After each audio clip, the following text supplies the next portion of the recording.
Hi and welcome back to Bridal Society. I'm Laura and this is Rebecca.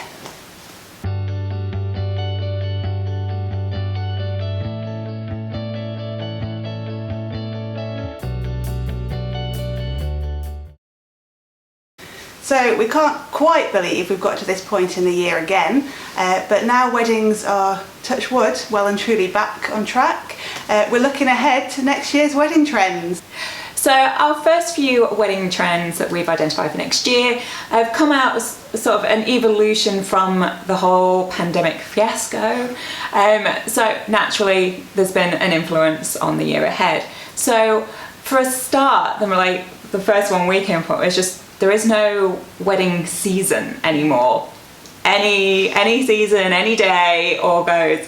I think partly just out of trying to cram 2 years of weddings in, and so people have kind of latched on to kind of embracing all weathers, all seasons, all days. All days, yeah. Weekday weddings are as popular now, I think, as weekend weddings, or maybe not quite there, but. But even you were saying, because if you don't know, Laura has a wedding cake business, just a little nudge there for you. Link in the description. But you were saying even a lot of your cake bookings aren't actually on Saturdays anymore. No, I obviously get a lot of Saturdays as well, but Mondays, Tuesdays, Thursdays, Fridays and Wednesdays. Don't want to leave Wednesdays. Yeah, correlation. Yeah, any day. And I think, historically, I think weekday weddings have been potentially slightly cheaper. Whether that's still the case, more for venues, not really for wedding cakes and things like that. Whether that's still the case or whether now it's just the same price regardless of the day, so why not go for any day? Not sure, but. And why limit yourself to just one day when you can have multi-day events?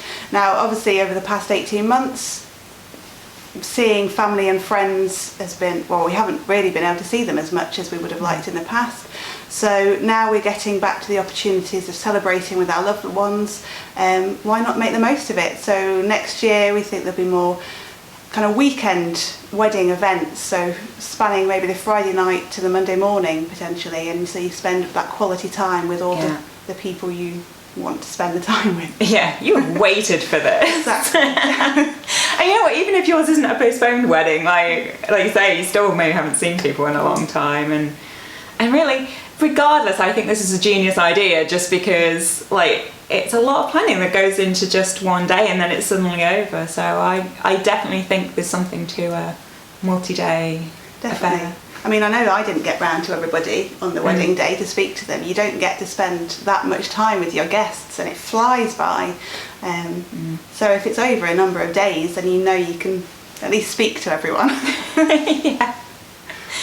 And next we thought it'll be more UK based if you're in the UK, but home country based weddings. So maybe less destination weddings, even though obviously flights are currently, again, touch wood, back on the table. I think there's still a level of uncertainty about what could happen and a bit more nerves about putting all your eggs in that basket kind of thing, because I think even for honeymoons people are still a bit nervous about booking that and are booking kind of more local staycation type mini moons for now. So I think your next year will seem again much more just home country based weddings. But that doesn't mean you have to limit kind of your wedding to a UK themed wedding, shall we say. If you were dreaming of a tropical destination wedding, why not bring the tropics to the UK? And more tropical, botanical, maybe themed, exotic themed weddings potentially for next year? Yeah, I think so. Yeah, I could see sort of palm leaves and those kind of, because botanical influences isn't a new theme. It's that I feel has been kind of the theme of late, but yeah, I just wonder if there's going to be that slightly more exotic twist on the botanicals because of that.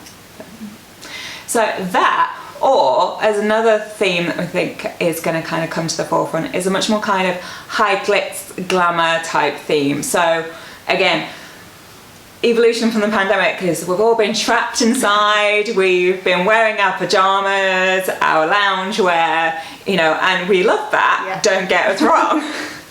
But the opportunity to be out. So we're going to want to get glitz, glammed up, and I think weddings are just really going to be the place to really embrace that. So all the sort of shimmery fabrics, maybe like glittery kind of effects on cakes and invitations, that kind of thing.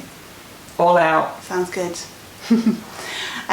So moving into kind of bridal wear for next year, the trends we're really seeing are bridal separates. Now again, this isn't necessarily a new thing, but I'd say collections featured maybe like 1 or 2 pieces of separates. But now you're seeing whole separates collections, so you can mix and match top, skirts, trousers, all sorts. Yeah. It's really a versatile way of having a wedding outfit.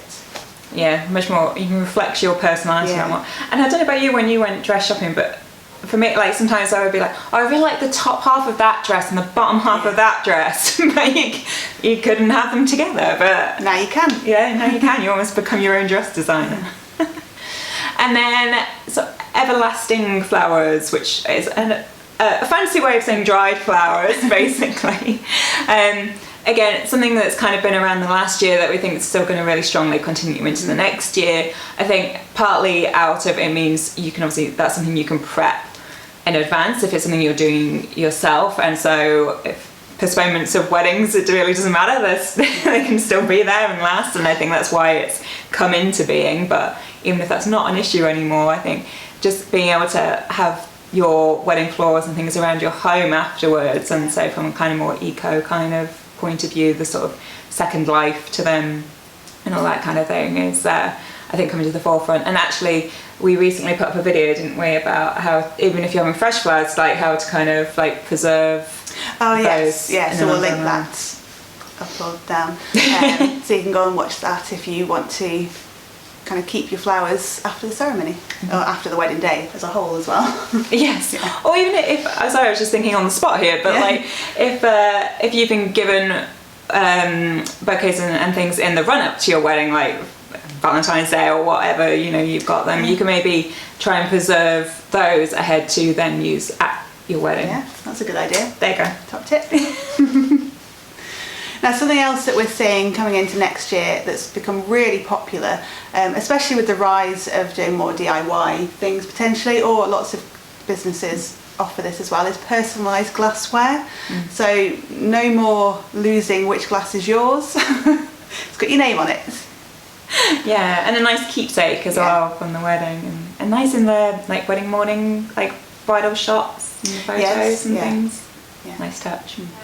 And then cakes. Can't even believe I couldn't find the word for cake then. I mean, it should be the word that's the forefront of my mind at all times. Cake.